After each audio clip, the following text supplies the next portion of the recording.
노동법 실무 147. 준법 경영이 강조되는 시대. 기업의 비밀 유지 의무 조항 대공익신고자 보호. 중앙경제 이슈앤리포트 2017년 12월 12일자 내용입니다. 얼마 전에 해고를 당했던 한 친구에게 제가 아는 노무사 한 분을 연결시켜 드렸습니다. 구구절절한 얘기는 빼고 결론적으로는 복직이 되었습니다. 그런데 이 친구가 여기서 처음 해고당한 것이 아니라 이전 직장에서도 한번 해고를 당한 적이 있었습니다. 첫 번째 해고당할 때는 그냥 그런가 보다 하고 나왔는데 두 번째는 열이 뻗치더라는 것이지요. 그래서 싸웠던 거고 결과적으로 해고는 부당징계로 판정되었고 복직되었습니다. 소개비는 저녁을 얻어먹는 것으로 가름할 예정입니다.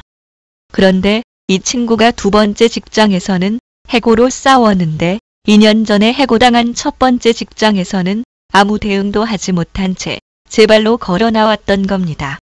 그게 억울했던지 두 번째 직장의 해고를 다투던 와중에 첫 번째 직장의 비리에 대해 내부 고발을 하였습니다. 지금은 부당 해고로 싸워 이긴 뒤에 복직되어 회사를 잘 다니고 있고 첫 번째 회사의 내부 공익신고에 대해 조사가 끝나면 꽤 짭짤한 보상금을 받을 희망에 부풀어 있습니다. 그냥 놔두면 보상금 헌터가 될 기세입니다. 제가 원래 중앙경제 이슈앤리포트가 와도 다 소개해드리지는 않고 있습니다. 주제가 관심이 될 것 같지 않으면 굳이 여기에 올리지 않는데 사실 이 주제도 대중적인 주제는 아니라서 제낄까 했는데 공익신고에 대한 얘기를 들었던 탓에 누군가에게는 도움이 될 수도 있겠다 싶어서 소개드립니다. 작성 배경. 사회적으로 법률 준수에 대한 관심이 높아지면서 공익신고 혹은 내부고발에 대한 다양한 사회적 논의와 아울러 공익신고자에 대한 각종 보호의 중요성이 커지고 있다.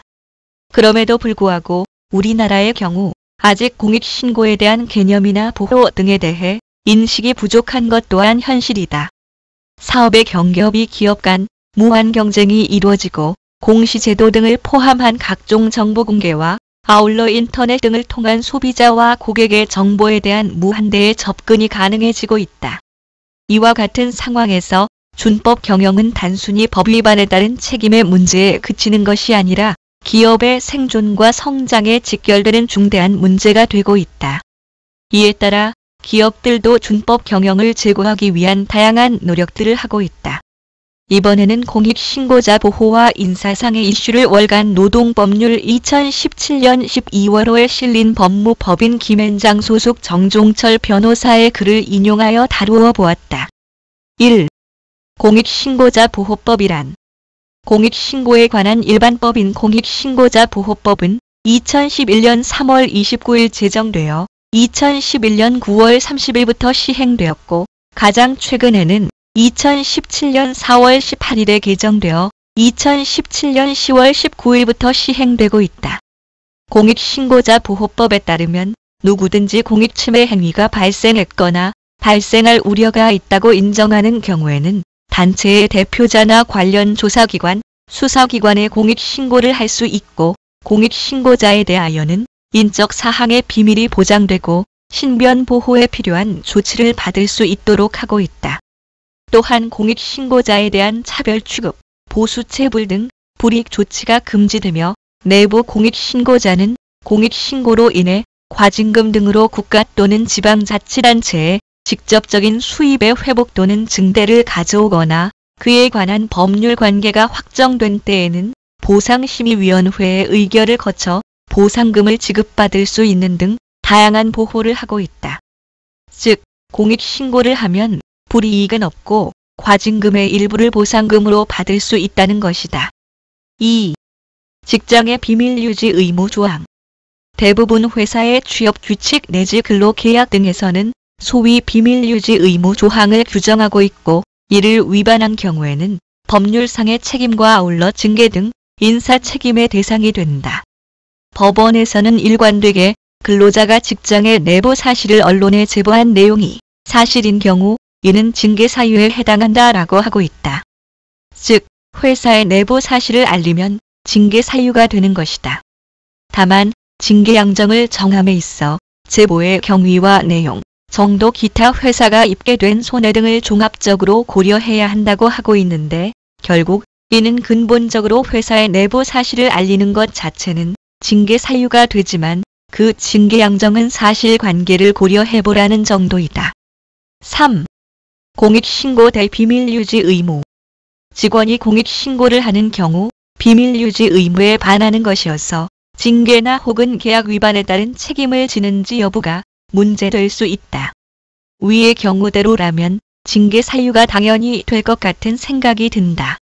그런데 공익신고자 보호법에서는 이에 대한 보호 규정을 두고 있다. 하나씩 보면 제14조 제3항에서는 공익신고 등의 내용에 직무상 비밀이 포함된 경우에도 공익신고자 등은 다른 법령, 단체 협약, 취업 규칙 등에 따른 직무상 비밀 준수 의무를 위반하지 아니한 것으로 본다고 규정하면서 공익신고자가 회사와 맺은 직무상 비밀 유지 의무도 공익신고에는 예외로 둔다는 것이다. 공익신고자 보호법 제14조 제4항은 피신고자는 공익신고 등으로 인해 손해를 입은 경우에도 공익신고자 등에게 그 손해 배상을 청구할 수 없다고 규정하고 있어 공익신고를 하더라도 당장 금전적 손실은 없을 거라는 것을 규정한 것이다. 공익신고자 보호법 제14조 제5항은 단체 협약, 고용계약 또는 공급계약 등의 공익신고 등을 금지하거나 제한하는 규정을 둔 경우 그 규정은 무효로 한다고 규정하고 있어 근로계약이나 단체 협약보다 상위의 기준인 법률의 공익신고 등에 관한 보호 규정을 위반한 근로계약이나 취업 규칙의 내용을 무효로 하고 있다. 이처럼 기업 비밀이라는 미명하에 사각지대에 있었던 사항들에 대해서도 이러한 법령 개정을 통하여 내부에 용기 있는 공익신고를 장려하려고 하고 있습니다. 그러고 보면 갈수록 기업이 갑질을 하는 시대는 저물 것 같다는 생각이 듭니다. 그게 맞겠지요. 도움이 되셨길 바랍니다. 들어주셔서 고맙습니다.